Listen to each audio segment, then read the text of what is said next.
For those of you who don't know me, I'm one of the neurologists at the MS Center, and I do clinics. I work at Charing Cross Hospital in St. Mary. And we're going to discuss in the next 20 minutes new treatment option for multiple sclerosis. So let's start from a slide that you have already saw before to show how tremendously has increased the number of disease-modifying treatment for multiple sclerosis over the past 20 years. Was exactly when I started training as a neurologist, and at that time there were available just a couple of options. And nowadays we have at least 14 different drugs. So a lot of choices for patients, which a bit complicated, but a lot of choices for patients, which allow us as a physician to try to find the best option for each single patient based on their needs, basically clinical needs. And so you might wonder, why do we need more drugs? We have already enough. But the reason is that still we don't have a definitive cure for MS. That's reason number one. We know that high efficacy comes at the cost of a potential severe side effect. Therefore, we need safer drug. And also, there's still a very important unmet need, which is treating progressive MS. And this cartoon aims at simplifying what we have available so far. This is what we actually discuss with patients in clinics. So you might have heard this type of grouping of drugs. We can distinguish drugs with low efficacy, about 30%, which exert about 30% of relapse suppression. They have good safety though, so they're quite safe and we can use it in the long term without any specific concern. We have medium efficacy drugs exerting about 50% of relapse suppression, although this comes at the cost of a bit not as safe as the first category of drugs. And then we have the highly efficacious drugs, which is the newest monoclonal antibody. Of course, the most effective drugs, but they come with some potential severe side effect. So the overall rule is that the higher we go on the scale of efficacy, the higher can be the severity of potential side effect. So where is the unmet need here? Is to find drugs that actually falls into this side of the cartoon. So drugs that are very efficacious but without compromising safety. And certainly the new kids on the block is the ocrelizumab. Many of you have already heard about it, and it was some data were presented in previous presentation.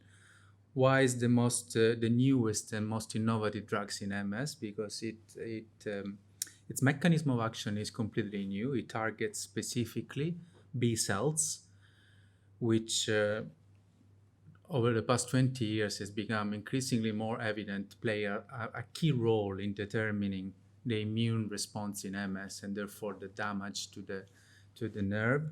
And therefore, specifically the ocrelizumab target the B cells, causing a depletion of the B cells, and eventually this leads to suppression of the inflammatory activity.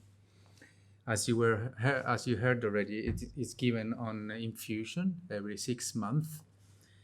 And we have quite reassuring results from the clinical trials, which have led to the approval of the drug itself.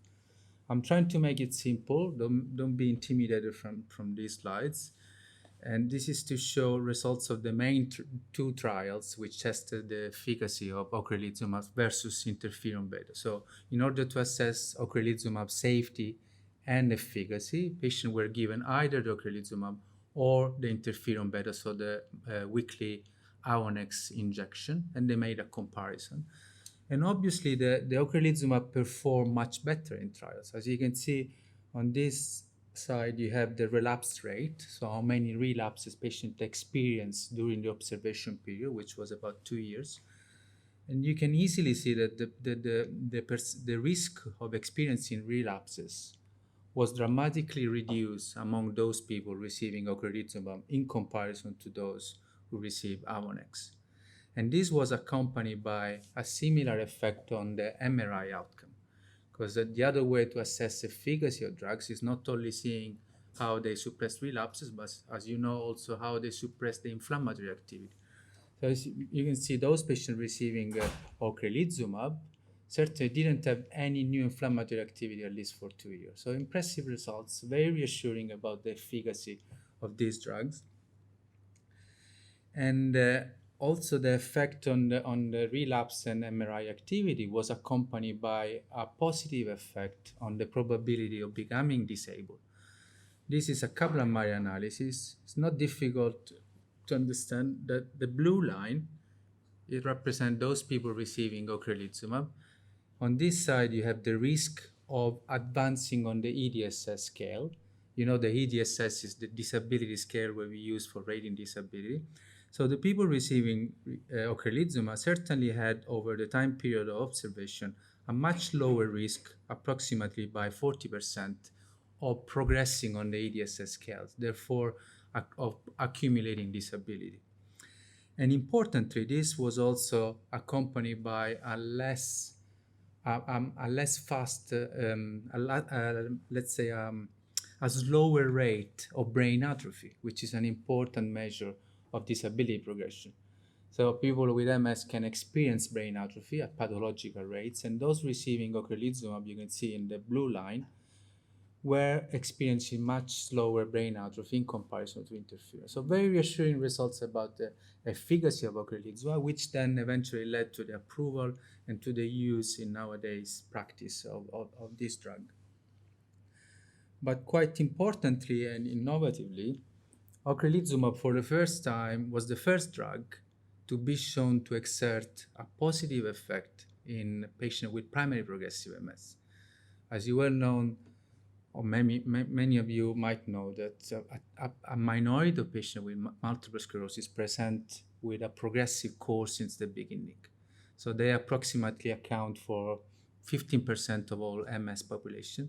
So they don't experience any relapses. And so far, there's never been an approved treatment for primary progressive MS. And this is for the first time a drug that has been shown to exert a positive effect. In fact, those people who are receiving ocrelizumab, those patients with primary progressive MS, in comparison to placebo, they experienced much lower disability progression. This is similar to the graph I showed you before. The blue line represents people on ocrelizumab, and you can see they had a 25% less risk of advancing on the disability scale. So a significant, although modest effect, but this is for the first time a positive effect among primary progressive MS. So that was a big breakthrough in the MS research community. And again, similar to what we saw among patients with relapse-remitting MS, the positive effect on the clinical outcome was accompanied by a positive effect on the rate of brain atrophy, which was lower among those people who received ocrelizumab.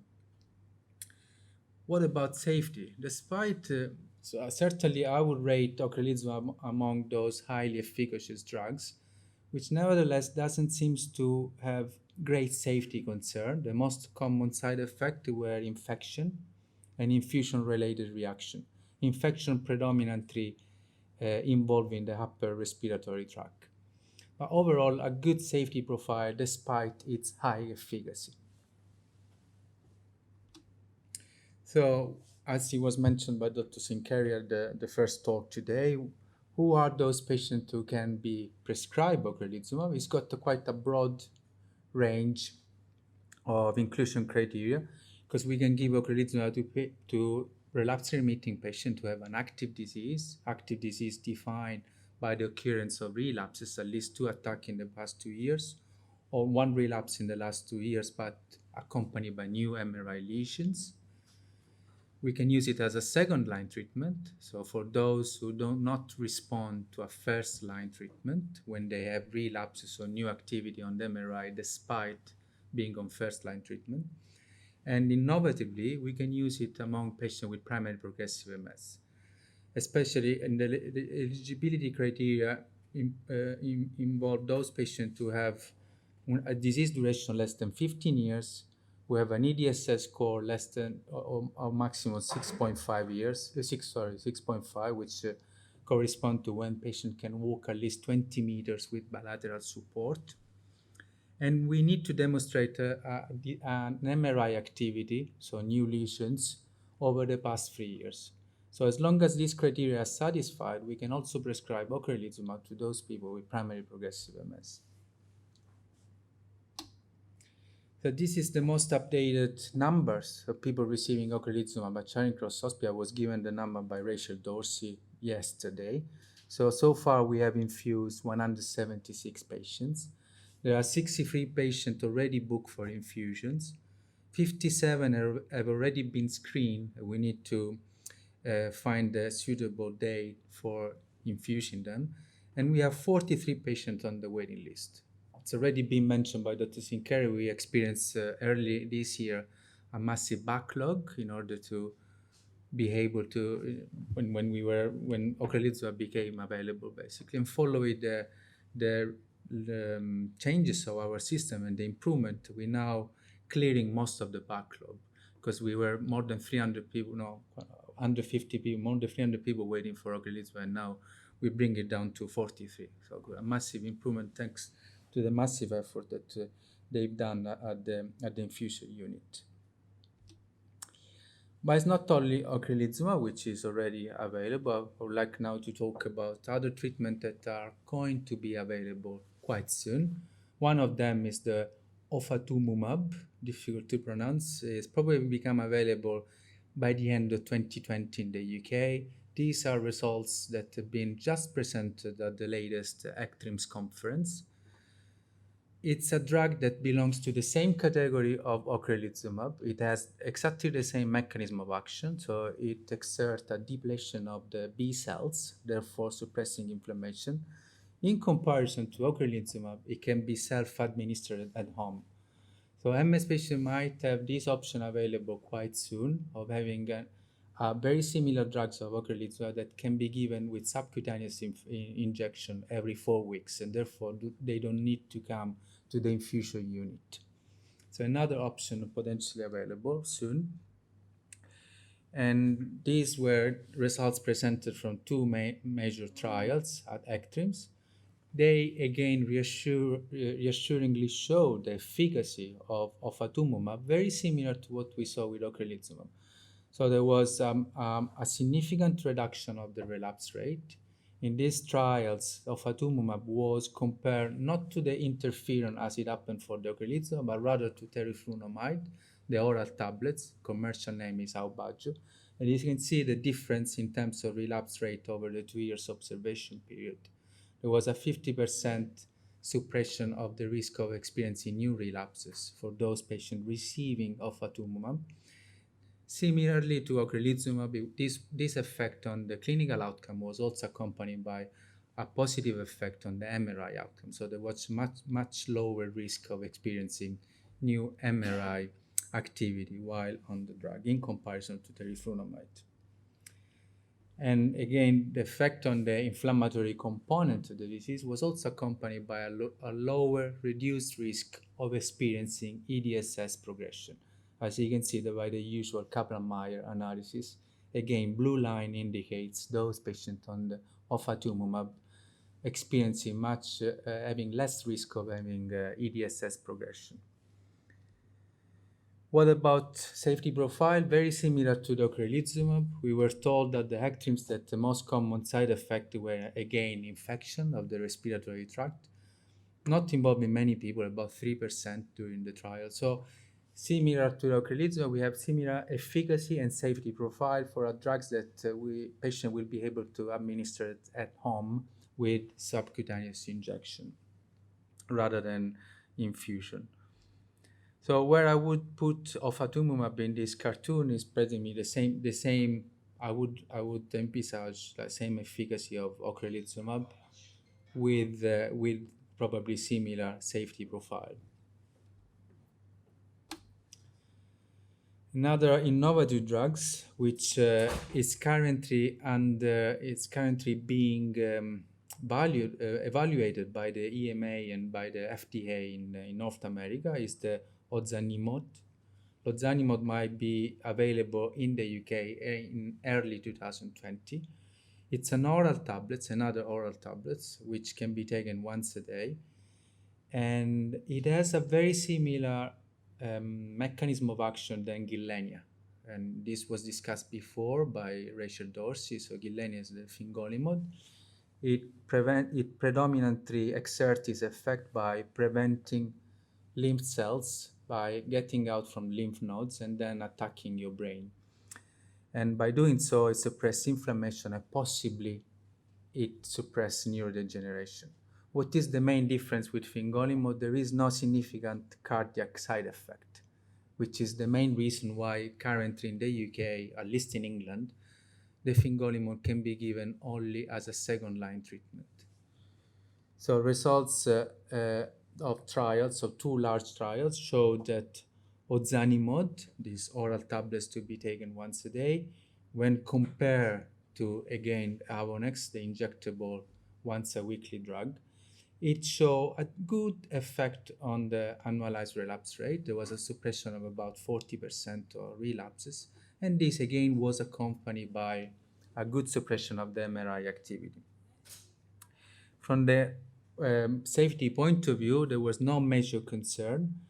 Patient, similar to what we see on fingolimod, patient can develop more infection. But most importantly, there was no cardiac concern, as I mentioned earlier on. Based on which I think in this cartoon, ozanimod probably will be considered a bit safer than fingolimod itself. It probably will be given the go-ahead for prescribing him as a first-line treatment in comparison to the fingolimod itself. So another oral option as first-line treatment with medium efficacy that we will probably be able to prescribe as a first-line. So more choices for patient. And so far we have discussed option for relapse remitting patient. Now we switch to a new very innovative drugs, the siponimod. Why very innovative? Because for the first time we have a drug that has been shown to have a positive effect in secondary progressive MS. As you know, some of you might know from discussion in clinic, once the disease enters in the so-called secondary progressive phase, the therapeutic options are very limited. And therefore, this was a big breakthrough. The results were presented at the ECTRIMS last year, 1 year ago. Having a drug that finally show a positive effect in secondary progressive MS is a big innovative aspect. And especially because it seems to be a drug easy to be managed. It's an oral tablet. Again, it has the same mechanism of action of ozanimod and fingolimod. It exerts its action by preventing lymphocytes to get out from lymph nodes and therefore attacking your brain and your nerves. It's currently already approved in North America, and EMA is assessing its indication for the UK. Probably will become available at the end of 2019. Therefore, we're going to have this option available for secondary progressive MS patient. Why? Here there are results from the trials which led to the approval of siponimod in North America, and based on which EMA is assessing currently the siponimod. It was a large trial of secondary progressive MS, more than 1,000, which were taking siponimod, were compared to about 500 patients taking just placebo. As you can see from the Kaplan-Meier analysis, the siponimod group was the blue line. Again, the probability on this line is of experiencing EDSS progression, so accumulating more disability over time. And you can see clearly a difference between the placebo group and the siponimod. Those on siponimod were experiencing less risk, of approximately by 21% less, of progressing on the EDSS scale. So a modest effect, but significant on the probability of experiencing EDSS progression or accumulating disability. Subgroup analyses have shown that siponimod seems to be more effective for those patients who had previous relapses during the first 2 years. They had an active scan, were younger, and had shorter disease duration. So I don't know whether the regulatory agency will use this sub-analysis data to guide our inclusion criteria, which remains still unclear. We will know that shortly when the drugs will be approved. So it's not clear whether we will be able to give these drugs to all secondary progressive patients. But it is also reassuring results that have been recently published or presented at the latest ACTRIMS, which are part of the sub-analysis of the main trials. And it was shown that there was a significant positive effect exerted by siponimod in reducing the risk of becoming wheelchair bound. And I think from the practical point of view, this is a very important outcome, disability outcome. If you think that they test the effect of siponimod among those people who were already EDSS 6.5, which is when the patient requires a bilateral walking support, cannot walk more than 20 meters. And they show clearly that by taking siponimod, it was significantly delayed the time patient would end up needing a wheelchair. So quite a significant, important clinical outcome, which further confirm the important effect exerted by the siponimod. Sorry. There are a long list of other treatment on the pipeline for progressive MS, and this is resulting from a joint effort of many MS society all around the world under the brand of the Progressive MS Alliance, which has allowed to focus a lot of effort in finding a cure for progressive MS. And you can see this, the effort here is reflected by the number of drugs that are currently being tested for progressive MS. I'm not gonna show details about all of them. I would like just to spend few words about the simvastatin. The simvastatin is the drugs that we use for lowering the cholesterol, as many of you might know. And innovatively, it was shown to exert a positive effect in secondary progressive MS in a phase 2 trials. Professor Nicholas was the senior author of the trials, which was published a couple of years ago. And as you can see, those patients who receive simvastatin high dose, those SPMS patients, in comparison to placebo, had much slower rate of brain atrophy. So this was clearly a positive effect. The rate atrophy was reduced by approximately 43%. And based on these results, is currently in place the development of a new phase 3 trials, which this time will assess the effect of statins or high dose of simvastatin on the clinical outcome.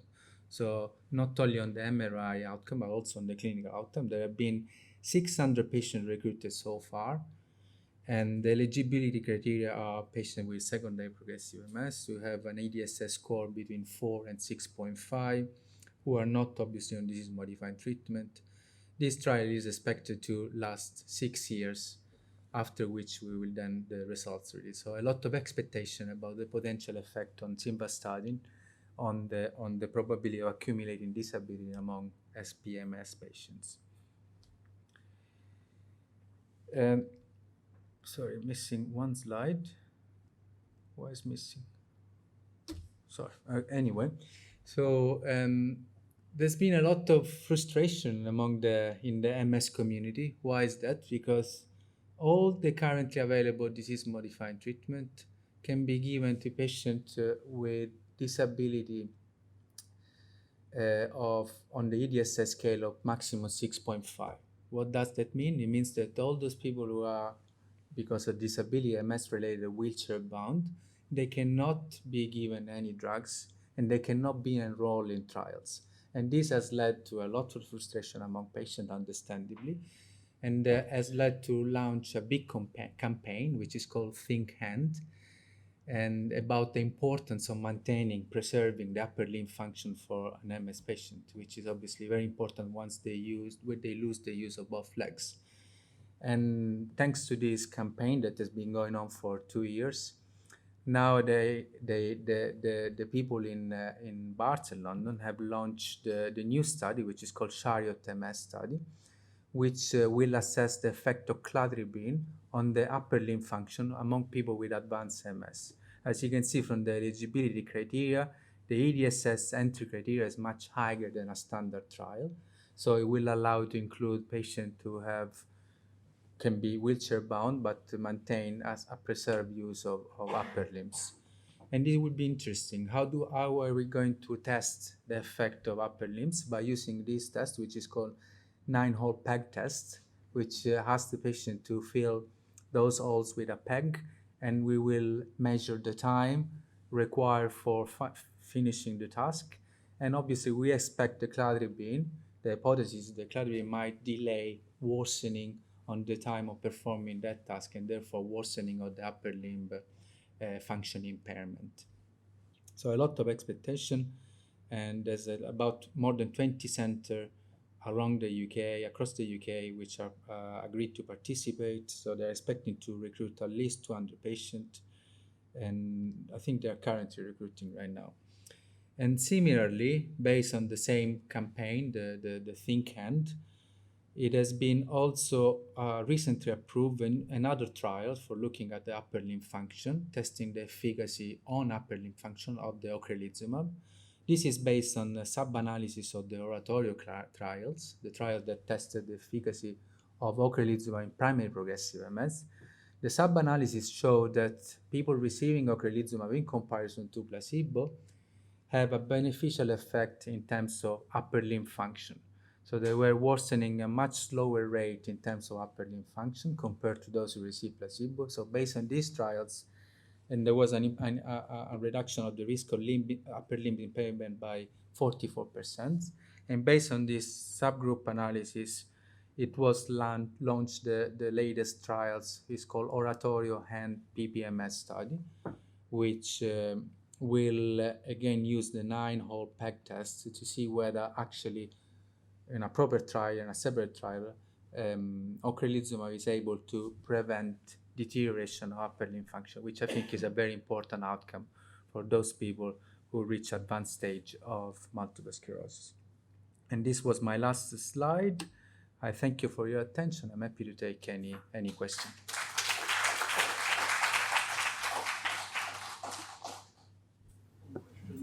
You compared the earlier drugs with different things, so placebo and beta interferon and tetrafluoride.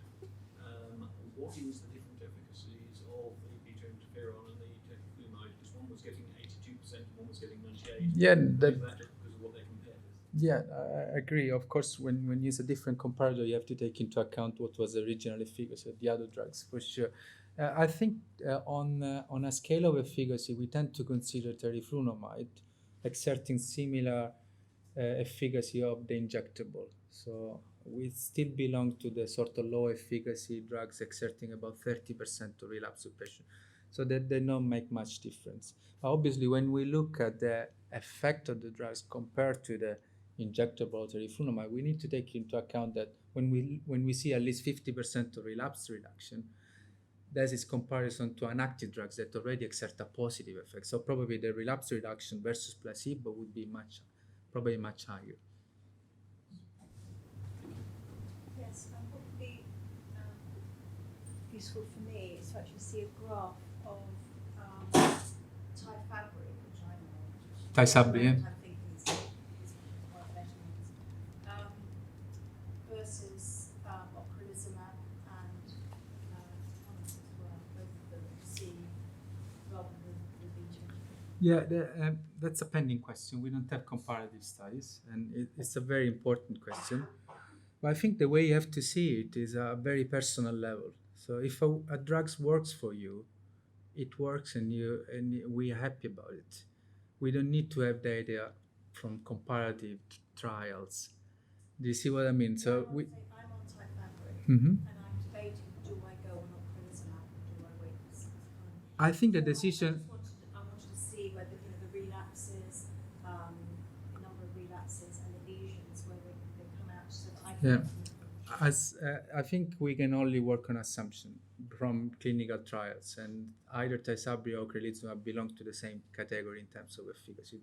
So they tend to exert the same type of degree of relapse suppression.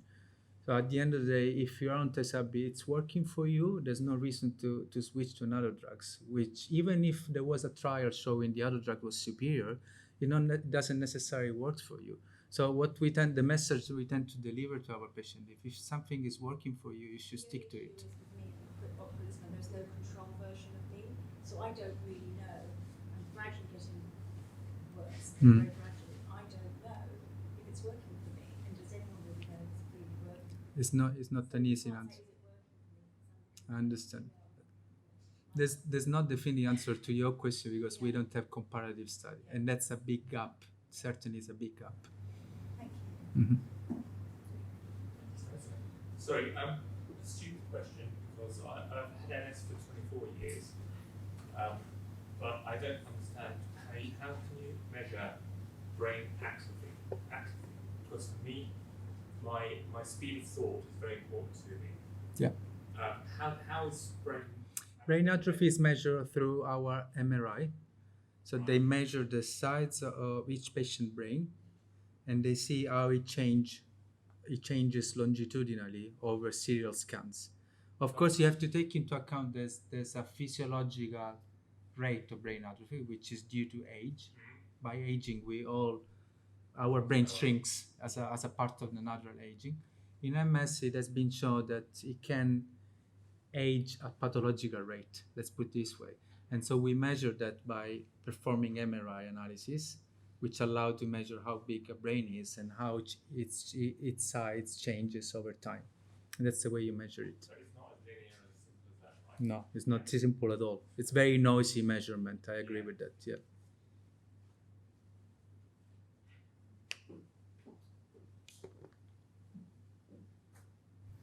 Maybe linked to that lady's question over there regarding Tysabri and Ocrevus. So with the Ocrevus, you kind of said that it reduced the annual relapse rate, if I'm correct, by 46%. So you know that. So I haven't seen, like for example, for the Tysabri, I just looked it up online. It says by 70%, but I don't know if that's comparable. And that's linked to his first question. Tysabri was compared to placebo, and that's why it might appear to exert a higher effect. And no, unfortunately, no. And again, I confirm that's a big gap that should be filled by making comparative studies. Ocrevus was done against placebo only in the progressive patient. In the classic relapsing remitting patient, it was compared to injectable, who already, Avonex, who already has a positive effect on relapse rate. So you can make a direct comparison. You can work it out by assumption that pretty much they exert the same type of relapse suppression. Because like following on from that lady, it's understandable to say to a patient, well, if the drug's working for you, then stick to it. Mm-hmm. But then a Tysabri is a monthly infusion, so you're going in monthly. And the other one is 6 months. Yeah. So it all depends on like your life and Absolutely. getting into clinic and then the overall cost for everyone. So And the PML that's issue. And the PML, of course. Exactly. So that's why these are the questions that we're asking. Absolutely, yeah.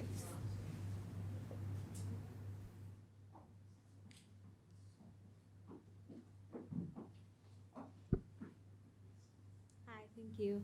My question is regarding the MRI scans because my sister, she's got MS since 6 years ago, and she started the treatment back in Spain. And when she had to go for Can you speak a MRI, bit louder, please? when she had to go for MRI scans, Yeah. they used to put contrast in Yeah. the scans, but back here in London, the doctor never put contrast Mhm. in the MRI scan. So every time we go to Spain to speak to our neurologist there, Yeah. they always request for a MRI scan with the contrast Yeah. because he cannot see the difference between previous scans. That's not entirely true. You can see a difference between two scans without giving contrast. Okay, the contrast scan, post-contrast scan are useful when we have to choose the first treatment because that guides the eligibility criteria. If we need to monitor how a treatment is controlling the disease, we don't need post-contrast scan. Because by doing two scans, you don't need contrast to see whether there are new lesions in the following scan. You would see that anyway.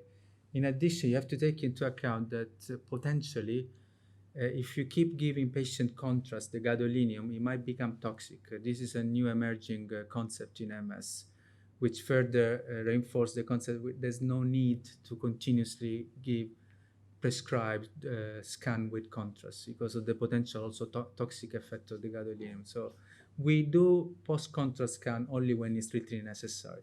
Otherwise, it wouldn't change our practice.